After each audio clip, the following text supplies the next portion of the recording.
अपनी विकास यात्रा में भारतीय समाज ने समय के अनेक पड़ाव देखे हैं।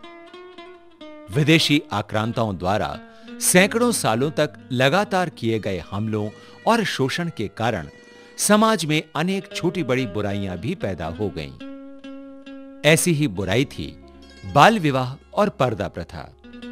इनके चलते महिलाओं को घर के अंदर ही सीमित कर दिया गया। इसका सबसे बुरा असर पड़ा बालिका शिक्षा पर। दूर दराज के गांवों में तो बालिका शिक्षा का स्तर शून्य के आसपास तक पहुंच गया। ऐसे में भारतीय जन सेवा संस्थान नई दिल्ली ने बालिका शिक्षा के प्रसार को अपना लक्ष्य बनाया और इसके लिए गुजरात के उन वनवासी क्षेत्रों को चुना जहां दूर दूर तक कोई सरकारी स्कूल नहीं थे। भारतीय जन सेवा संस्थान ने हिंदू समाज के पुनर्जागरण के लिए बालिका शिक्षा को माध्यम के रूप में चुना है, क्योंकि जब एक बालिका शिक्षित होती है तो भविष्य में उसका पूरा परिवार शिक्षित होता है। संस्थान के कार्यकर्ताओं ने गुजरात के उन वनवासी क्षेत्रों को चुना है जहां शिक्षा की कमी है और शिक्षा के माध्यम से ही वहां की बालिकाओं को शिक्षित और संस्कारवान बनाने का काम किया जा रहा है। देश की पश्चिमी सीमा पर बसा गुजरात देश का एक महत्वपूर्ण राज्य है। यहां प्राकृतिक विविधता भी भरपूर है। एक तरफ समुद्र है तो कच्छ का रेगिस्तानी इलाका भी। इसी तरह राजस्थान और मध्य प्रदेश से लगा हुआ वनवासी क्षेत्र भी है। इन इलाकों में सुविधाएं बहुत कम हैं और जीवन बहुत जटिल। इन इलाकों तक पहुंचने के लिए सड़कें भी नहीं हैं। ऐसे में जन सेवा संस्थान ने ऐसे इलाकों की पहचान की जहां दूर दूर तक शिक्षा की सुविधा नहीं थी। बालिकाओं की शिक्षा के लिए शुरू में प्राथमिक विद्यालय खोले गए, जिन्हें बाद में क्रमोन्नत कर माध्यमिक स्तर तक का कर दिया गया। बालिकाओं के लिए छात्रावास बनाए गए। आज ये विद्यालय शिक्षा सेवा की अद्भुत मिसाल बन चुके हैं। मेरा नाम निर्मला बहन है। मेरे पिताजी का नाम राय सिंह भाई है।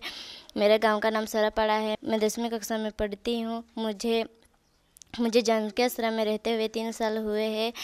हमको पानी की सुविधा, बिजली की सुविधा सब अच्छी तरह मिलते हैं। मेरा नाम मोनिका बहन, मैं यहाँ 9वीं कक्षा में पढ़ती है।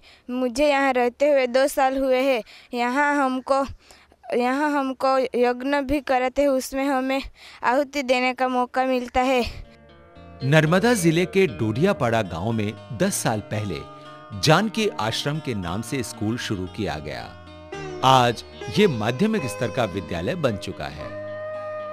इस स्कूल में आसपास के 3 जिलों की 7 तहसीलों के 72 गांवों की बालिकाएं पढ़ रही हैं। प्रकृति के सुरम्य वातावरण के बीच बना ये स्कूल बालिकाओं की शिक्षा के साथ साथ उनके सर्वांगीण विकास पर भी ध्यान देता है और उन्हें अनुशासन सिखाने के साथ साथ भारतीय संस्कार भी सिखाए जाते हैं।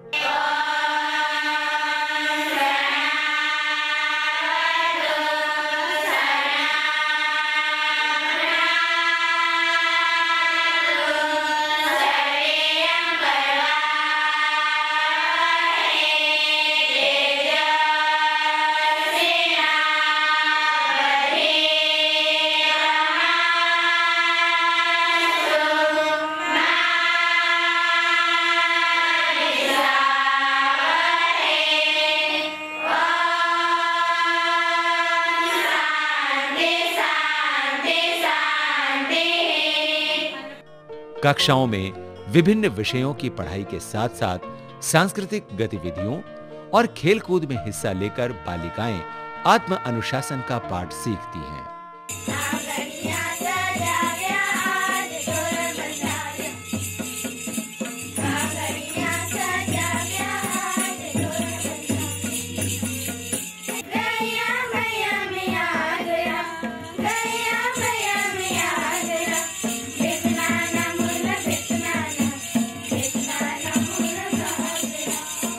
स्कूल प्रांगण में एक गौशाला भी है। गायों के दूध का उपयोग बालिकाओं के भोजन में होता है और गाय के गोबर से जैविक खाद बनाकर खेती की जाती है। इस खेती से ही फल सब्जी आदि प्राप्त कर छात्रावास की भोजन व्यवस्था की जाती है। इस तरह से ये स्कूल प्राकृतिक रूप से आत्मनिर्भर है और छात्राओं को प्राकृतिक जैविक चक्र का व्यवहारिक पाठ भी पढ़ाता है। स्कूल की छात्राओं ने अनेक राज्य स्तरीय स्पर्धाओं में हिस्सा लेकर पुरस्कार भी प्राप्त किए हैं। इसके अलावा स्कूल प्रांगण में देव मोगरा माता का मंदिर भी है।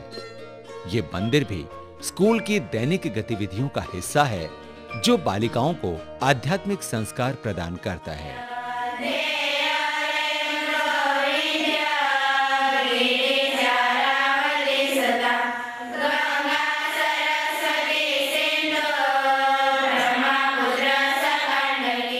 ये जानकी आश्रम जब मैं यहाँ पर घूमती थी तो यहाँ की आवश्यकता थी लोगों की कि एक कन्या छात्रावास हमको चाहिए, और लड़कियों के लिए हमने कन्या छात्रावास 20 लड़कियों से शुरुआत की। आज अपने पास 123 लड़कियाँ हैं।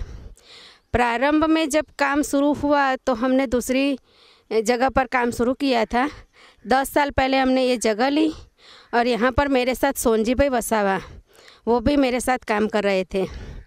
आज 10 साल में हमने छात्रावास के बजाय गौशाला, हनुमान जी का मंदिर, देव मोगरा माता का मंदिर, उसकी भी स्थापना यहाँ पर की है।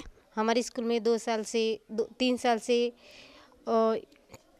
जो TLM और पढ़ाने की जो और संगीत का साधनों है वो 2 साल से पूर्ति है, और शाला का मैदान भी बालकों के लिए और भोजन व्यवस्था अच्छी है। हमारी लवकुश आश्रमशाला है, इसमें 130 बच्चे हैं अभी।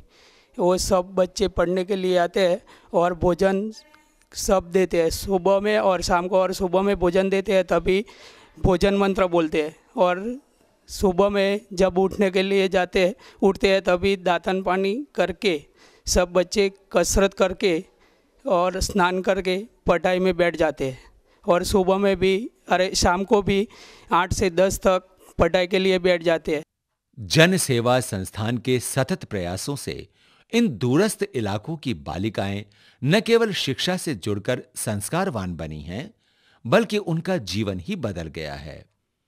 संस्थान ने भूकंप पीड़ित अंजार क्षेत्र में भी बालिकाओं के लिए स्कूल संचालित कर रखा है, जहां 40 से अधिक बालिकाएं पढ़ रही हैं।